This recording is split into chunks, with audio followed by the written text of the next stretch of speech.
Hey folks, we're back at it. Please tell me you recorded. It was all recorded. Great content. But as I said, we're back. Dima, Nick, Brian, and Brian back at it again, echoing the past. Right on.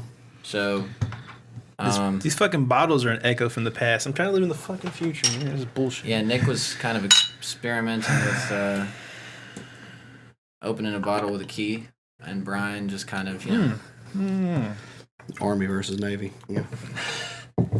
There it goes, another joke in the air. But no, it's good to have you. It's good to have to be back in here with you guys. I don't want to hear that shit until you guys win another football game. Well, we would win those football games, but some of us actually have PT standards to worry about and real war stuff. Oh, So, oh, just saying. oh man! Woo!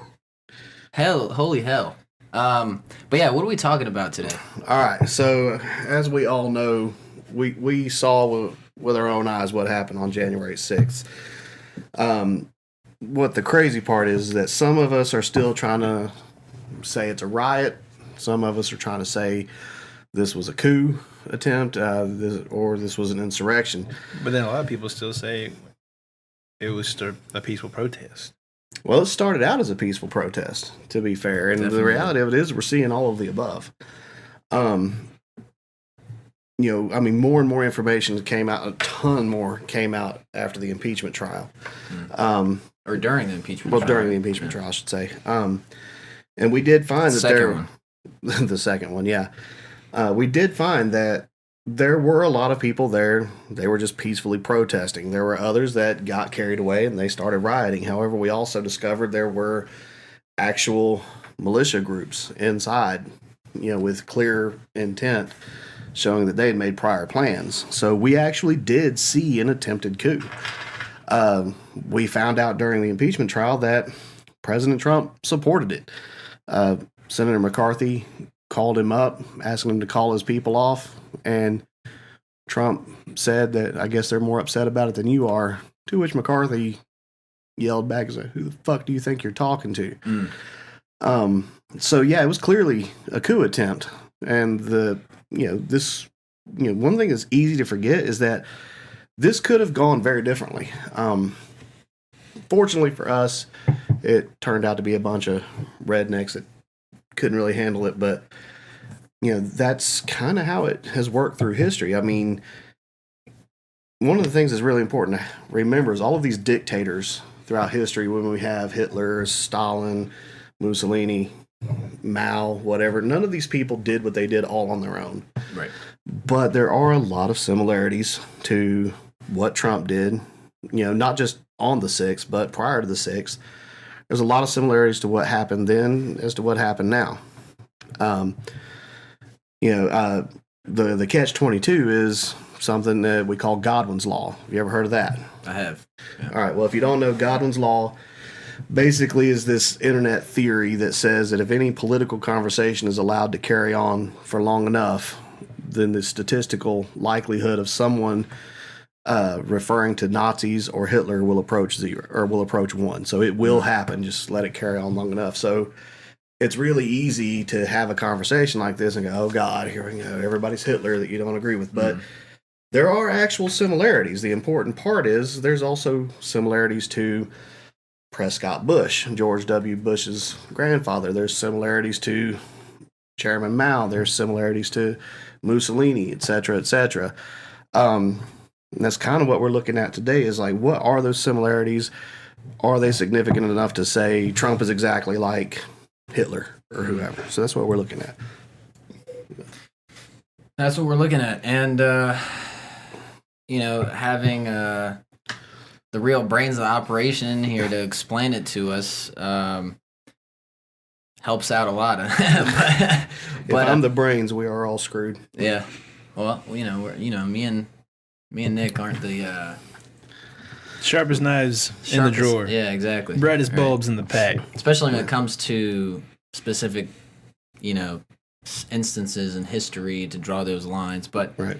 That is a bold statement, though. I mean, even putting out there that a previous U.S. president has any well, he didn't have relations to Mussolini or Hitler. That's like even that's like surprising to hear. You know what I mean? Even that shouldn't be said. But right. Well, another thing that we were going to look at, I mentioned Prescott Bush. He's the grandfather of George W. Bush, the father of George H.W. Bush. He was involved in the business plot. Mm-hmm. This is one of those few conspiracy theories that actually did happen. In the 1930s, Prescott Bush, several other major bankers, J.P. Morgan, they attempted to essentially hire a Marine Corps general to try to overthrow the United States government and install a fascist regime that would be sympathetic with American business interests. Fortunately, this general decided to rat him out. Obviously, nothing ever happened to those people because, as we saw with what happened yesterday with the acquittal, the rule of law is just a theory. It never actually happens. Rich people don't go to jail. Famous people don't get punished. Right. Well, these people famous political people, I should say. Right. Yeah. I mean, these people are practically tied into many different influential people. Right. And in this case, we're talking about a party that's basically, at this point, I mean, so much support that it's like it's hard to even. I mean, I'm sure those 7, Republicans that voted to impeach him are gonna have a hard time running again as Republican candidates. Do you think? Not necessarily. I think the thing to remember is that the Constitution doesn't have anything written in it in regards to impeaching House members or senators, and the reason that is because that's our job. Right. We impeach them when we remove them from office in the next election. So that's part of it, but also, for example, Lindsey Graham of South Carolina. We're in North Carolina. He could not give a squirrel's fart about what we think about him because he doesn't answer to us. Right. Neither does Mitch McConnell. He listens to the people of Kentucky. Rand Paul, same thing. They only have to answer to one state, and that's it. Unfortunately, we've hit that point in our nation where Mitch McConnell is the was the Senate Majority Leader. So even though he only speaks for one state, he carries a lot of weight. Right. Because we've gotten to the point now where we have parties rather than states as what's actually governing the nation. So a little bit more tied together. Right.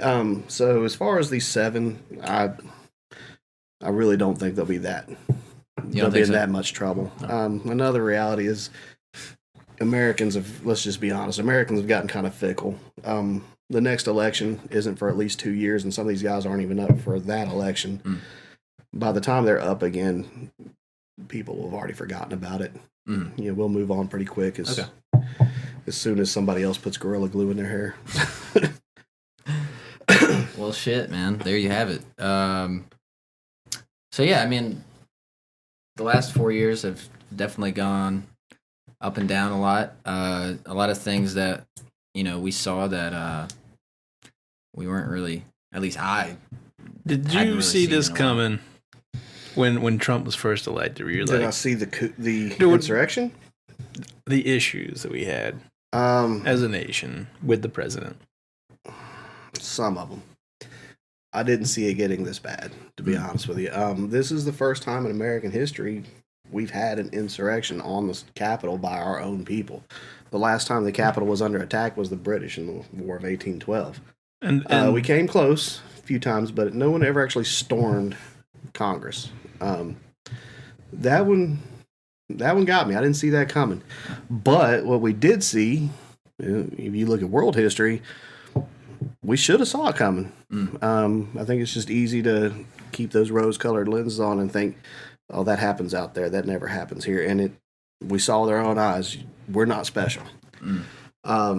Now, I mean, having said that, to kind of insert something, the critics to that would say, if you look at the number of, Capitol guards before in the building, if you look at just very certain circumstances of that situation, the situation could have been prevented altogether if they had more support behind protecting the Senate, especially knowing that there was going to be a huge rally on that day at that time. Everything was previously planned and documented. So it kind of, not for me, but I mean, the critics would pinpoint, okay, well, I mean, you see the lack of security there, as well as you see several members within the crowd actually having been tied into several militia groups.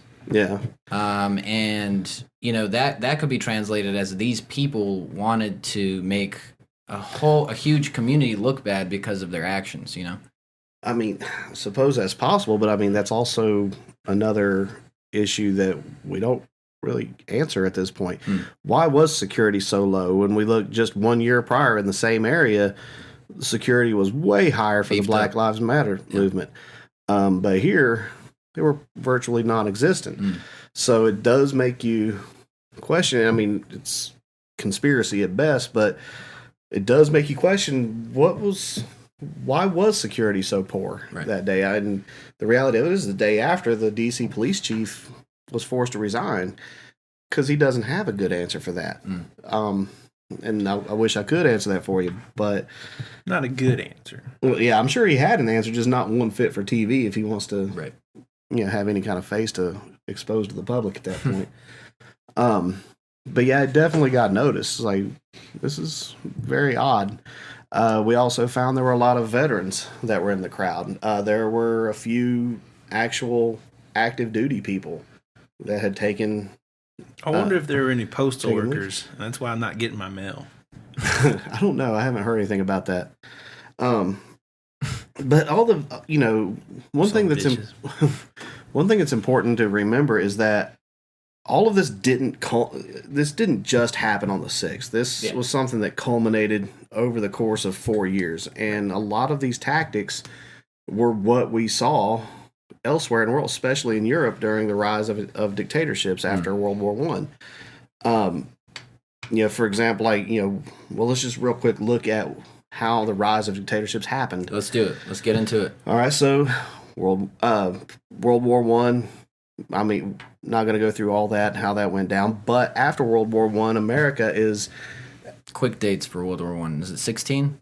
18. 18. Is when it ends. All right, so World War I ends. America is booming after that. It moves into the roaring 20s. And one of the reasons it's booming is because we're one of the few parties in that war that didn't get our infrastructure devastated. Weren't a lot of air raids on this side. Exactly. We're able to boom. And part of the reason we're able to boom is because we're able to trade with these European nations that are trying to redevelop. We've also set up programs in accordance with that. This is also the rise of innovation during the industrial age. So we're seeing younger people coming into their own. This is where we start the early phases of the teenage demographic. This is also when women start stepping out on their own without a man in their arms. Hey, ladies. Like flap, you've heard of the flappers. Like that was the flapper. That's what made her so unique. It was like this young, unmarried woman in a bar dancing like a crazy lady. And, nowadays we look at that as like, that couldn't be more innocent. But that was a big deal. Yeah. But, there's a bunch of things that led up to it. But one of the big things that's happening during the Roaring 20s is we see more people attempting to play the stock market, which is fine. Hedge fund kids? Well, they're a bunch of people that assume that... not really sure hedge funds were necessarily a thing yet. Well, I mean, just starting. Well, there's no SEC at this time. Yeah. So people are able to take out loans to buy into the stock market, and the stock market is being viewed as this way to get rich. Very similar to what we saw happen just a few weeks ago with the Reddit group Wall Street Bets and Robinhood. Yeah. GameStop, AMC. Right. The difference is between now and then is that back then you could get loans from the bank to buy in, whether now you have to use your own money. Right. There was no margin call back then. So, the stock market closes, well, you just kind of go in debt and pay it back the next day on hope, right? There's no law. Whoops. Well, there's also no laws governing how businesses are required to present their information to the public. So we're seeing massive amounts of stock bubbles growing. All of this comes to a head. The stock market collapses in 1929, and we move into the Great Depression. The Great Depression. And we typically think about it in history class, oh, that was America. Yeah, it got hit in America. In a matter of fact, it got hit hardest in America right here in the Appalachian region. But it hit everywhere else in the world, too. Germany was probably the second worst one that got hit. They, after World War I, their former government has been taken over, and the Weimar Republic has been put in place. And arguably, while they're supposed to be more democratic and focused on the people of Germany, the reality of it is they're actually more focused on making sure that war guilt clause part of the Treaty of Versailles gets paid. Right. But nonetheless, because of all this stock trading with major banks and global trade, Germany actually is seeing improvements. So there is economic growth after the war. Once the Great Depression hits, almost overnight, a third of Germany is unemployed. They're crashed. This whole time, this small little fringe group nobody had ever really thought about, the Nazi Party, it's easy for them to step up and essentially go, see, we told you, but don't worry, we have an answer, and more importantly, we know who to blame. And that's those Jews, right? Rude. But I've been doing so much for you. What'd you do with the money? It's not all the money. It's just what'd you do with a lot of the money? A lot of money. But here's the thing, though. Like, how is that similar to what happened here? Because that's the whole point of this podcast, right? We have a cult of personality. You have Hitler, you have Trump, right? And I'm not saying Hitler's like Trump, but both of them are able to rally up that grassroots. We're not saying that they're actually fourth cousins. But, yeah, they're both able to rally up that base and excite the base more so than the typical politician was. We saw years of disinformation. Everything that makes Trump look good, that's legit. Everything that makes Trump look bad, that's fake news. We talked about that with that yellow journalism. The yellow journalism, right? Hyping it up. And if you haven't already done so, previous episode, go check it out, episode 3. There you go. Brought to you by beer. We like it. We need it. What was I talking about? Oh, yeah. So we see disinformation campaigns, not just from Trump, but from his sycophants and his media sources. The same thing was happening with Hitler. I mean, propaganda. Now it is true that once Hitler started to take power, he controlled the media outright, whereas Trump can't do that because we have the First Amendment, the protection of free speech, freedom of the press. Freedom of the press.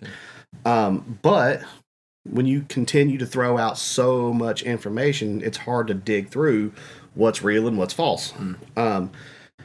After the November election, constant claims of election fraud, constant claims of people's, throwing in fake ballots and all this other stuff. Continued cases that keep turning up, nothing. But then at the same time, you're also seeing other people jumping on board with that and throwing their own stuff. A similar thing happened with the Weimar Republic. When Hitler was first elected, or when Hitler first took office, he was not the leader. He was the chancellor. It wasn't after the burning of the Weimar Republic that he had this propaganda campaign explain that gypsies and communists had been the ones that Hello, that had gypsy. done this. Yeah. Well, that makes me think about the Star Wars thing where the Chancellor took over the entire Republic and turned it into the Empire. Yeah. Where do you think they got the idea from? For the Thank movie? you, George Lucas. But he did the same thing as what we saw here. It's gypsies and communists. Here it was QAnon and liberals. QAnon claiming that liberals had something to do with it. I mean, the good news is we didn't take this specifically into a race or gender issue like we did historically. This time it's a political ideology. So it's the Democrats that are stealing your election. It's the liberals. It's the socialists. Everything is socialist that is against us. You know, you're turning the political argument into an argument away from substance and more of like, look what they're doing. It's their fault, right? This is the same thing that happened in the Armenian genocide. To keep it fair, yeah, both sides are doing exactly the same thing. Yeah, that's true. Yeah, but so it's that just kind of like but, let's point fingers at one another and see who comes out on top. But that's also one of those whataboutisms. It's like, well, why should I go to jail for murder? He got away with it. Two wrongs doesn't make a right. And again, not every crime is created equally. I haven't seen one Democrat attempt to overthrow the government.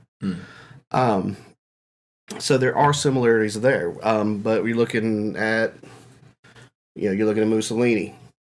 Prior to World War I, this guy's actually fairly liberal.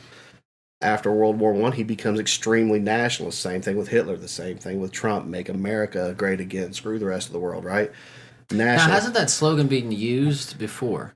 Make America great again? Yes. Not to my knowledge. Wasn't it Nixon that ran on that? I can't remember, to be honest with you. Anyway, I swore you might be right, actually, but I can't remember. Yeah. But yeah, you see an intense level of nationalism growing, and the way I've always defined nationalism is patriotism on steroids. It's fine to think America has the best barbecue. It is not fine to think America is better than every other country, and it's definitely not fine to think that if you're not from America, you're somehow less of a human than Americans are. You see a high level of nationalism. You see a growing level of singling out part of that nation, and then you see a constant barrage of disinformation.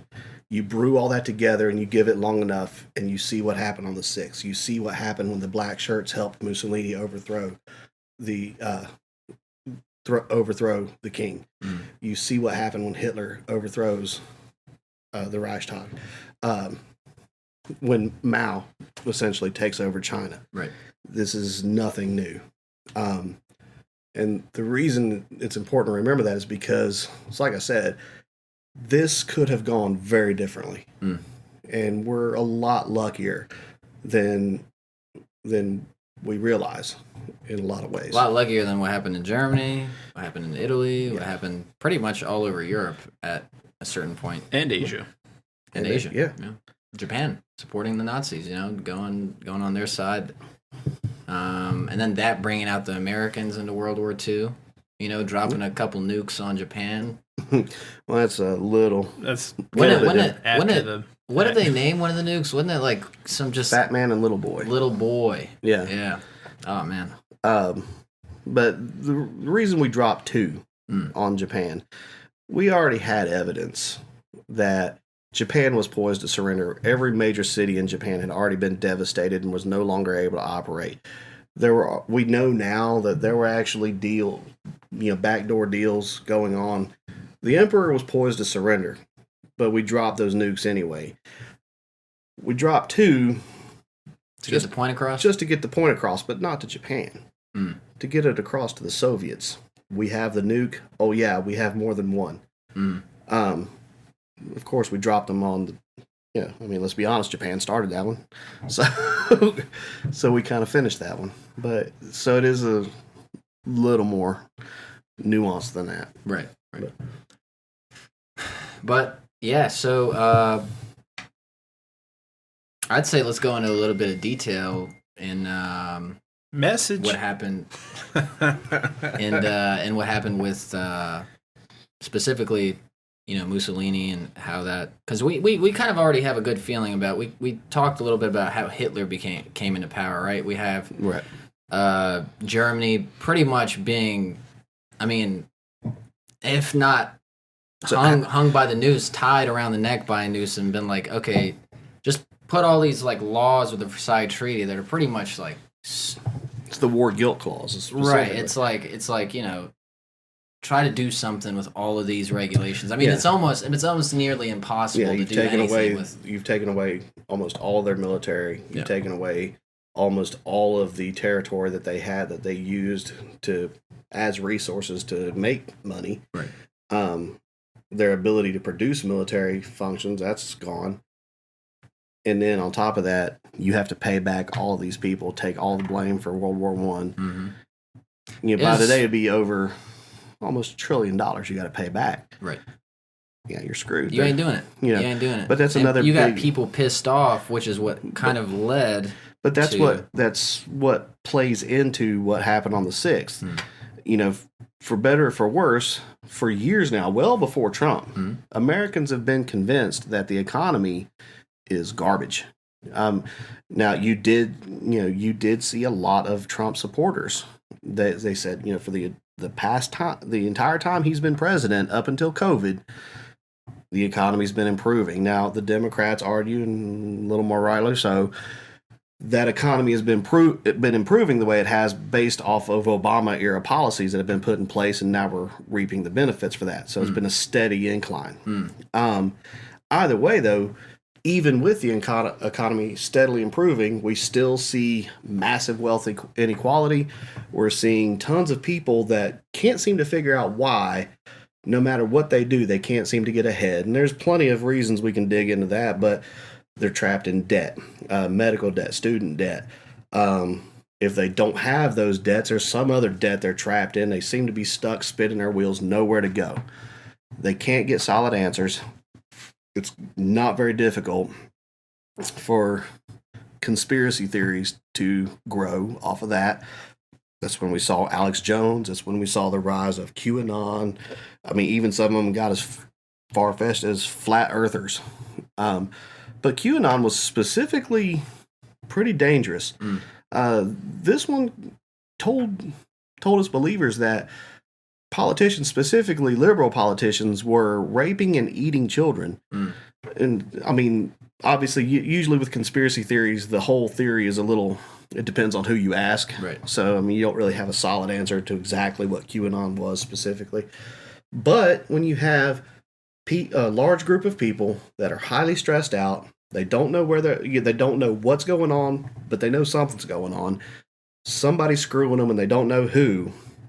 You already have that powder keg. Right. You spend the next 4 years, making it even worse by constant disinformation about what's real and what's fake.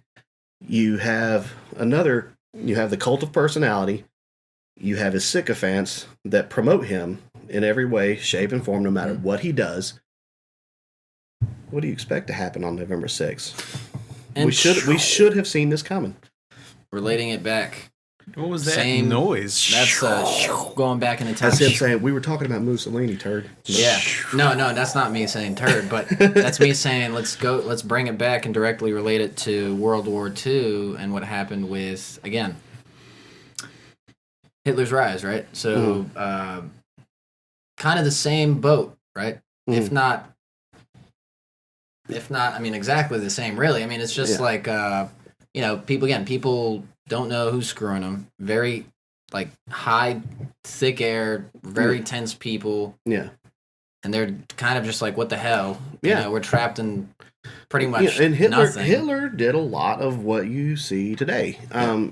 Hitler didn't just pull the Jews idea out of his backside. There had been a long time standing, since the Black Plague, a long time standing tradition of blame the Jews for every problem that happens in Europe. I mean, they blame the Jews for the plague in some areas. Right. So this was a long traditional thing here. The economy has collapsed in Germany. No one can seem to find jobs. The only people that are offering jobs are the Nazi Party. They have an answer. It might not be the right answer, but they have an answer for who's to blame for all of this.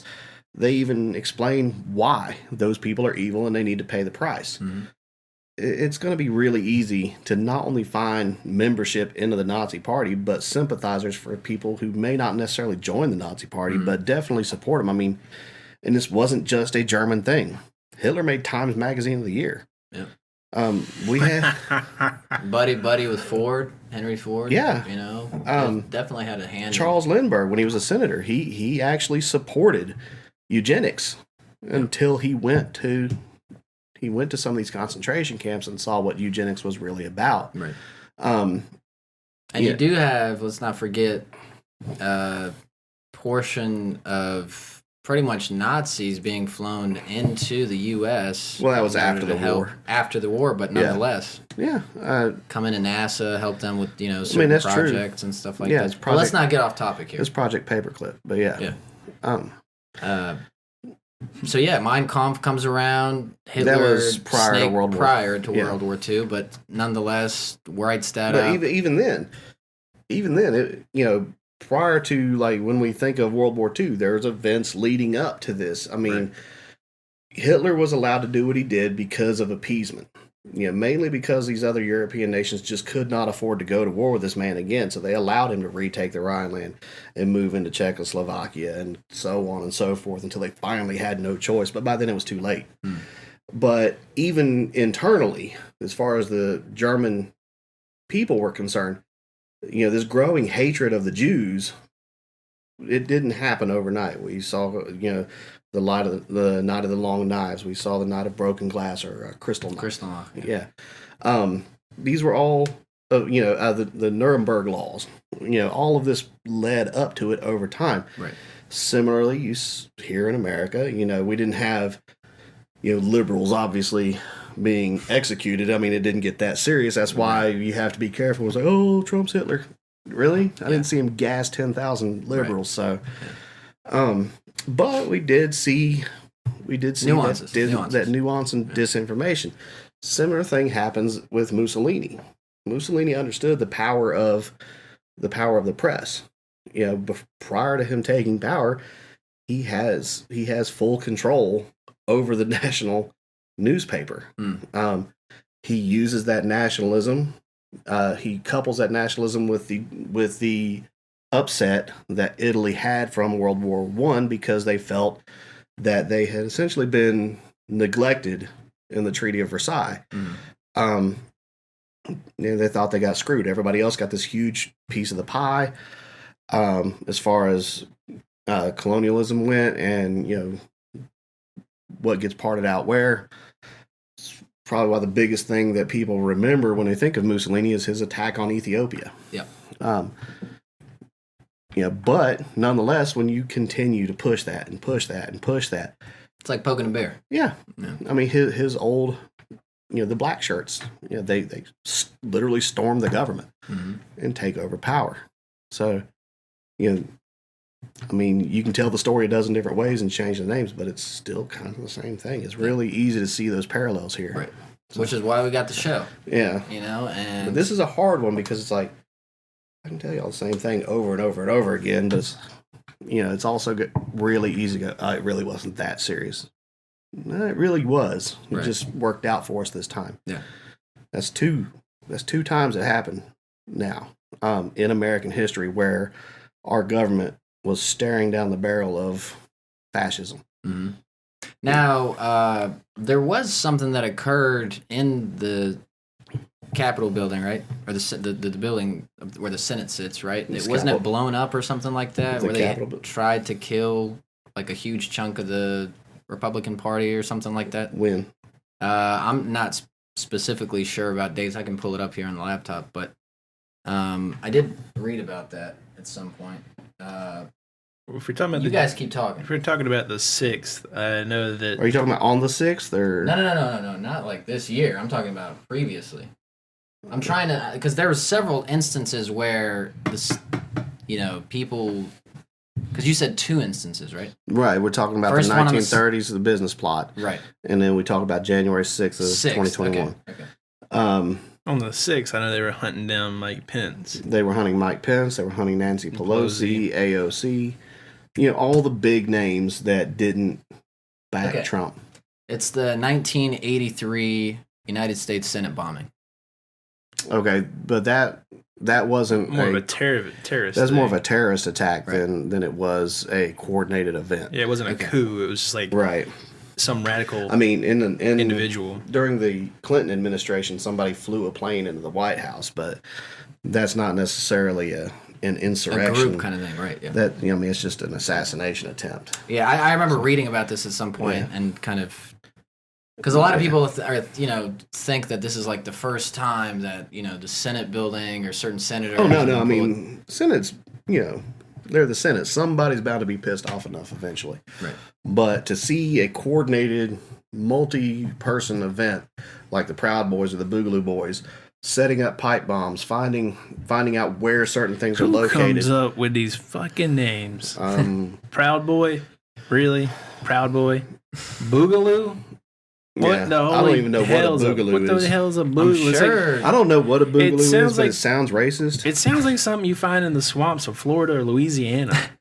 Look out, that Boogaloo will get you, boy! Like it does sound like some sort of hillbilly something. word for ghost or something. Yeah. Watch out for the Boogaloos. Like, come up with a cool name, first of all. Like, that's my big thing. Like, if you can't come up with a cool name, why are you even out here? Because you're just clowning your own ass. Like, it's good for fucking grow up. I think the thing that irritates me the most about them is about all of these sycophants is that they've spent so much time repatriating all of this American history falsely that now you have to be careful about it so people don't assume you're one of them. Like, I wave an American flag in my yard, but I've also noticed that people tend to think that I'm, just because of the way I dress and the way I talk, I mean, I know I sound Southern, I get it. They automatically assume that I must be a Trump supporter. I've had it happen several times where some old white guy just assumes it's okay to say something racist in front of me.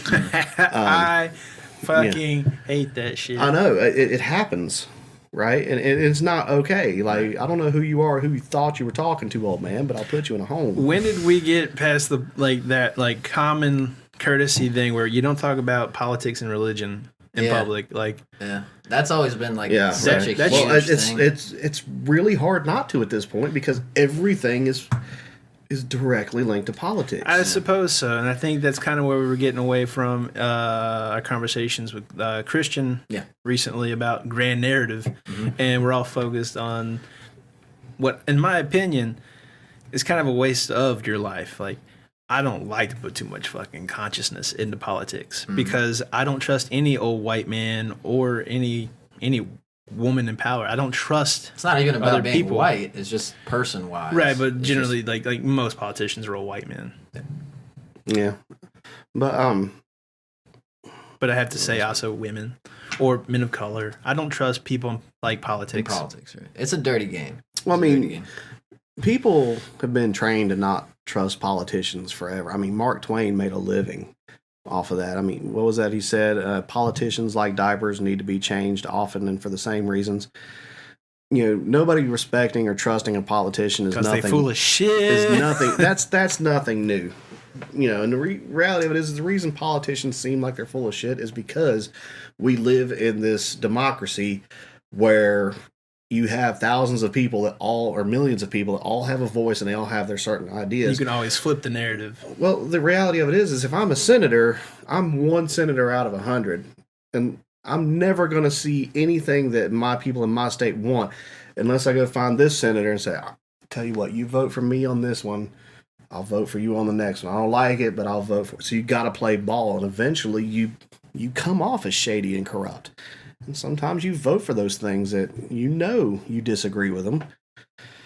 But you got to do what you got to do. If you want this thing to happen for you, you got to play ball. I mean, it gets a little bit more under the table than that when you have certain people of power taking money from this company. I mean, that's a whole different level of shady, but that's what causes them to appear shady. Right. All this other stuff happens under the table where you didn't see it anyway. Right. It also kind of opens up that conversation of federal and state law and the divide of like, when did my state become so controlled by the federal government versus monopoly companies, and cartels. Yeah, exactly. All these different things.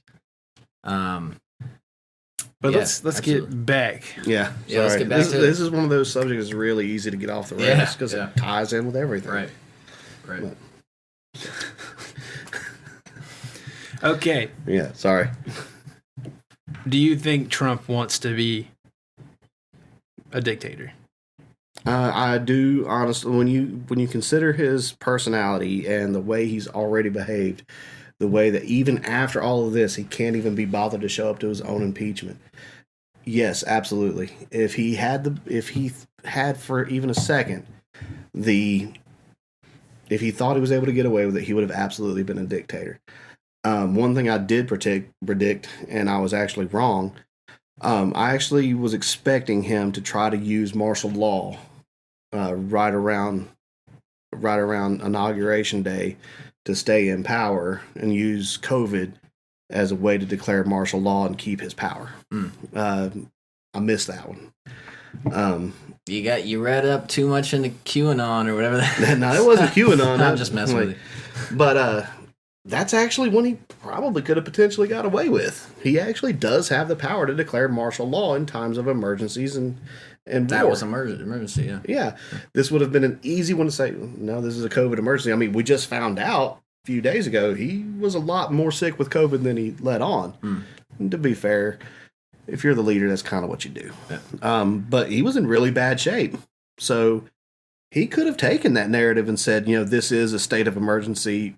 We have to push the election. Now, the good news is we have that checks and balance system here in America that he would have been allowed to declare martial law, but no more than maybe 30 days before he has to answer to Congress as to why and keep it. Right. But also that would have made it just would have made him look worse than it already, he was already looking. That's the thing. I don't think he cares. Like he's focused on those that support him. This is Saddam Hussein. If you were in Saddam's Ba'ath Party, life was pretty sweet for you. Everyone else, not so much. Got a bunch of little sexy ladies feeding you grapes while you're laying same thing down with Kim Jong next to the sauna. Same thing with Kim Jong Un in North Korea. If you're on the inner circle, life's pretty sweet. Not for the orphan that was abandoned at 3 and forced to survive on the bridge, for his whole life. Right. That's a common dictator trait. And same thing was happening here.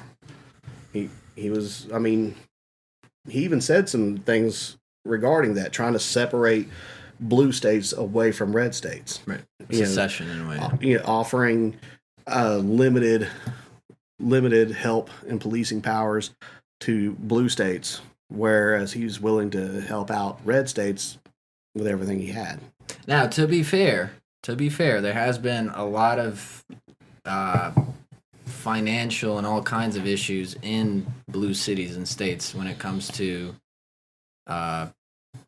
how money is used there, homelessness, the price of... That's not true. You don't think so? No, blue states actually... Oh, I already checked that one. Yeah. Blue states, the highest contributors to the full-on American economy are blue states. Some of the biggest consumers of economic wealth are red states. Typically, like North Carolina is one of the biggest consumers of welfare and of SNAP programs, WIC, so on and so forth, Medicare, Medicaid. Whereas New York, New Jersey, California, they pay in way more than they take back. The reality of it is most red states are voting against their own best interest. These are my opinions. These are right, yeah, facts. Totally, so, yeah. But that's not the narrative you get spun, right? All liberals are a bunch of socialists and never want to do any work, and they just want everything handed to them for free, Free for free. See how it separates you from the hardworking American man. It's like, I don't want to be a hardworking American man. Nobody it goes against that traditional American idea of the American dream. If you work really hard, you save your money with a little bit of luck, you born poor, you die rich. Not true. There's economic proof of that. It's Matthew theory. The poor stay poor, the rich get richer. So, yeah. This is coming to light now. That's why you got to marry up. Marry up. Upgrade. Yo, For real. I'm not arguing with you. That's a fact. That's a fact. I mean, we're even seeing this idea that sprang up from the 70s and 80s where they kept pushing this narrative like you have to go to college. You'll never be able to find a good job. You'll never be able to make any money without college. But how many people now have bachelor's degrees and master's degrees? That's a good point. They still have to live with the roommate. Bachelor is just a standard. They still have to live with roommates. They still have to live with their parents. Mm-hmm. It's because they're trapped in debt, and then now we flooded the market. Mm-hmm. You know who else has a bachelor's degree? Yeah, everybody else. Who cares? So yeah, I mean, this is all of this over time has been culminating for years as far as why Americans on both sides of the aisle are confused about what's going on in America. Who's to blame? Who's screwing me? But, you know, I'm not trying to insult anybody, but Trump even said he loves the undereducated, right? The undereducated are the ones that are going to be supporters of QAnon. They're going to be the ones that hear quotes from, you know, founding fathers without context and take them on as dogma and all the stuff. Whereas, you know, on the other side of the coin, you typically have more people that are higher educated.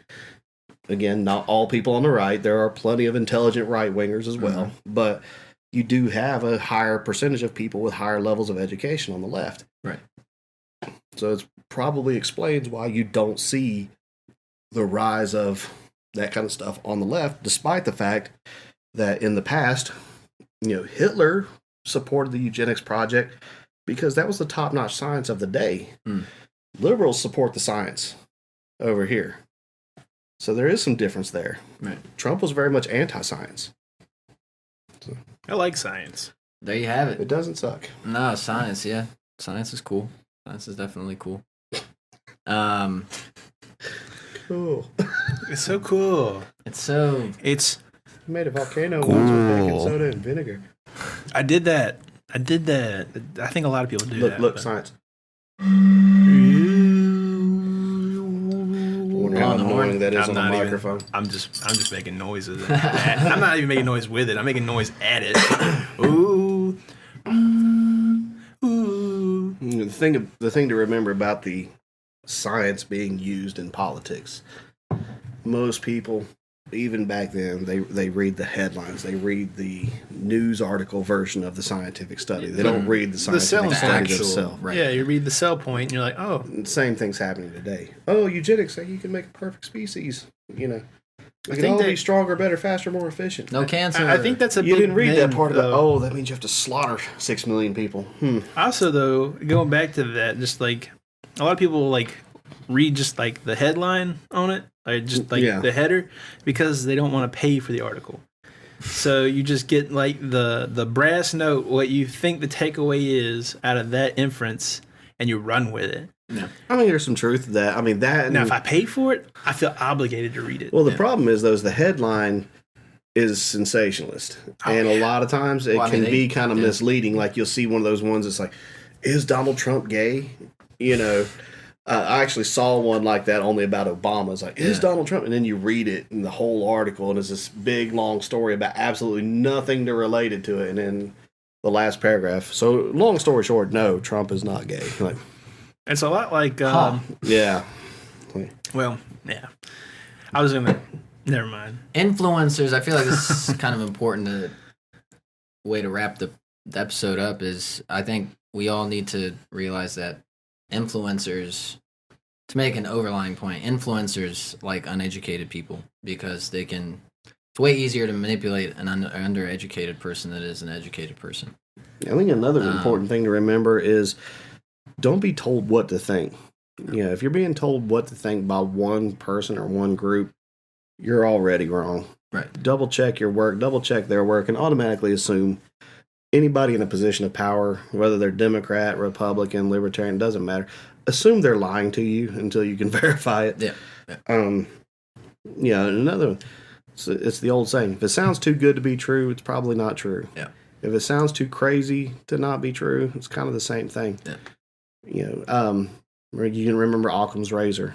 Sometimes the simplest solution is the best solution. Yeah. Maybe it's not lizard people. Maybe it's just assholes with dry skin. With dry skin, it's big lotion is what it is. But basically, if someone promises you something or an idea that is too grand to realistically deliver on, think about that. Yeah. And this is like it's full circle, because I feel like we have ended a lot of these episodes on, do not trust us and take our word for it. Make sure you do the research yourself. Your own due diligence. Unless you find something that contradicts us, and then, of course, that's fake news. And we're going to go storm the Supreme Court. I don't know. Actually, I'm probably just going to storm like some food chain or something. Yeah, I'll probably storm McDonald's later. Yeah. Seems like a lot of effort. Yeah, so I'm going to storm the beer store because we're barren. We're poor and broke, and I'm just going to take what I want. You heard me, Carrie? I'm coming for you, girl. Better pack up them beers. Because of freedom in America. Yeah, because I got social liberties. I wonder how many Budweiser cans were left behind the riots on the 6th. Probably a lot. Good amount. They should make a monument on the National Mall about that. Or out of those cans. Yeah, that's what I'm saying. Like a big Budweiser can thing of like bald eagle that is cross-eyed or I something. think that would be dope. If anybody can make me a Budweiser eagle, please do so. I'll put it up anywhere. Bud Eagle. Yeah. If anybody can make me a Budweiser bald eagle, please don't do that. I think it'd be dope. Anyway. I'm gonna boot it. Yeah, Nick is too. Send 2, please. You can just send. No, don't send me the Budweiser. They can make you a Bud Light too, man. Yeah, it's piss water. You keep the beer though. Yeah, keep the beer. Just the cans. Not with the beer. Anyway, thank you. No, thank me, you. and thank you, you, people and folks and friends for tuning once again into Echoing the Past or Echoes of the Past. Yeah. Either one of those. Either one. Yeah. You're not taking it too seriously. Don't forget to like, comment, and subscribe. Do that thing. Night. We out.